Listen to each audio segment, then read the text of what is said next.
Yes, yes, yes, yes. Bro, I waited for you, Kwame. I don't know if it's Kwame, but I've been saying Kwame since you got drafted when I was 16 years old. You were 17 and a half, gonna be 18, and you got drafted to the Washington Wizards. Kwame, I waited for it, bro. Bro, all these people they're not used to this new Kwame Brown. Bro, I promise. Shout out to Tommy Sotomayor. He's the first one released that side of Kwame Brown a couple of years ago. Like 3 or 4 years ago, Kwame Brown went on Tommy's show. And I was like, I ain't never heard this man speak. But after he went on Tommy's show, I didn't hear from him no more. So I was like, what happened to Kwame? And then a couple of days ago, I'm like, should I do a video or not? But I'm just seeing the people loving it. So I'm like, I'm gonna do a video, man, because y'all feeling like how I've been feeling the last couple of days, that he finally doing what he's supposed to do. Calling these suckers out. Calling all these snakes that only come around to dirty your name. So what if I'm not the best basketball player? So what if I AKA suck?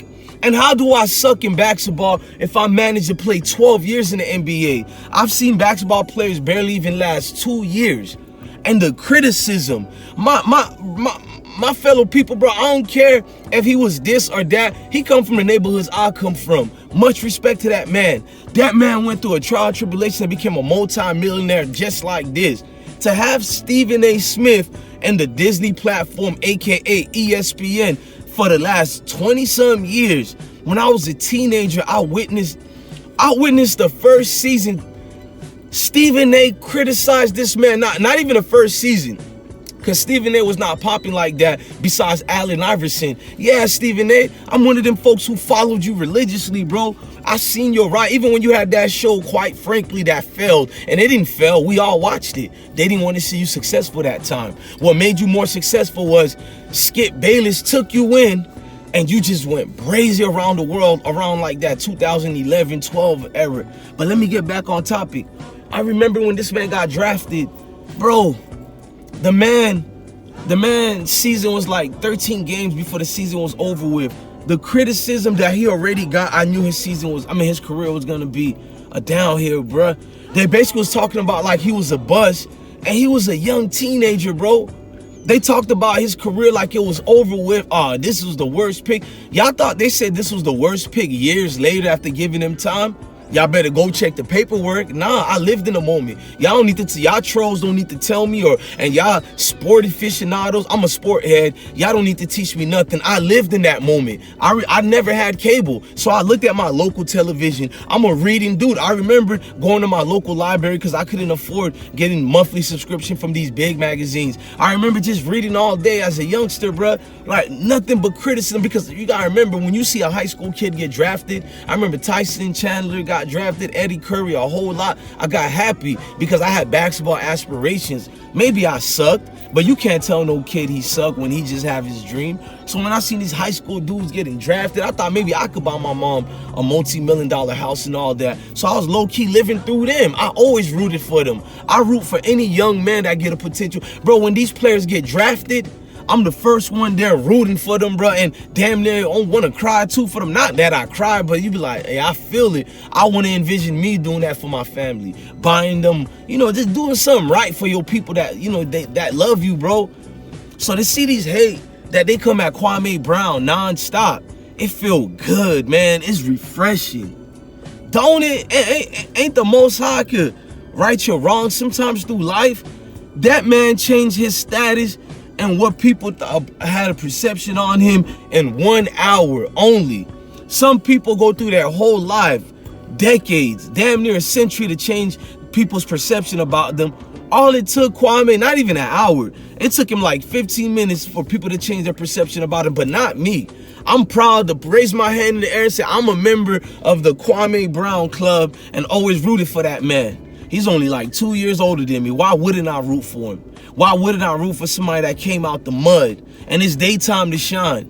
He's shining through life. I witnessed him losing, and it was not $40 million. He lost $48 million in that $80 million deals. And he could have been one of the first players, even at a low ball, to get at least 90-something million to 100 million through contract obligations. But all the discredit they said to him, based on potential, he would have get that money. But your potential is no longer there when you got folks like Stephen A saying all that. Then here comes Matt Barnes. Pretty Becky with the good hair. Shout out to Kwame Brown. He called that boy Pretty Becky with the good hair. Shout out to Matt Barnes. I don't have nothing against Matt Barnes. I'm actually a fan of Matt Barnes. I'm a fan of Steven Jackson. But somebody need to call Steven Jackson out. This man be flip-flopping more than anybody I know. I felt so good somebody finally said it. Y'all think because somebody use cuss words all the time and they smoke weed, that make them a real nigga. And from a few times they might say something real. Oh, they the realest since Tupac. Like, come on, man, take a seat back. I seen a lot of hypocritical things folks like Steven Jackson said. I also seen some great things he said, and I didn't criticize him. I just said if things I don't like or I disagree with my brother's Steven Jackson, I'm just gonna stay away from that topic. But this one I couldn't. For y'all to continue to criticize Kwame Brown, even I was like, damn, like you still gotta call this man names? I've always felt cringe at everybody who called out Kwame Brown, bro. I promise y'all. I've always had like a cringe feeling, bro. A cringe feeling like, damn, let this man live. What he did to y'all. Every day he gotta be criticized? Every day you gonna tell me that Kwame Brown gotta have everybody coming against him and all he did was just try to live a dream. But his dream was not up to your standards. So he's disregarded as nothing and nobody. Man, I ain't gonna lie to you, man. I want to see more of this.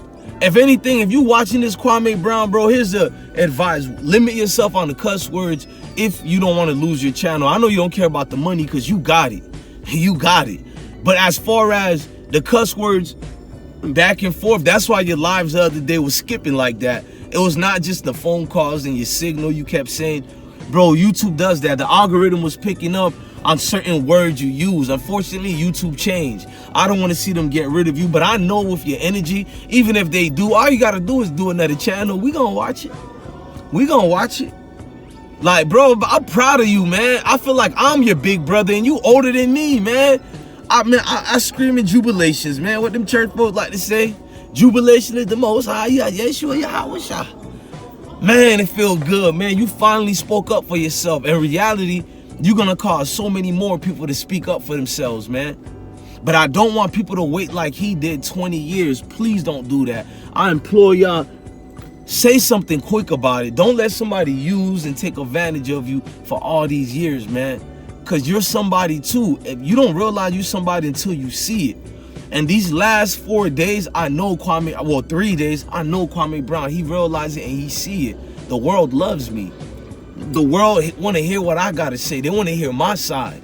We've been hearing one side the whole time, the narrative on what this young man at the time and even in his adulthood, what he is. To the point you hurt his brand and everything. But you know what? I used to be a Kwame Brown. I had the world against me and still against me. And I had to speak up one day and it felt good. I'm with you, brother, and I'm rocking with you. Shout out to Kwame Brown. Y'all hit that like button, man. Like, share, and subscribe. I'm rocking with my bro, man. He made me so proud. All these years I waited. Make sure you like, comment, share, and subscribe. Come find me on Instagram. Thank you, guys. Salute.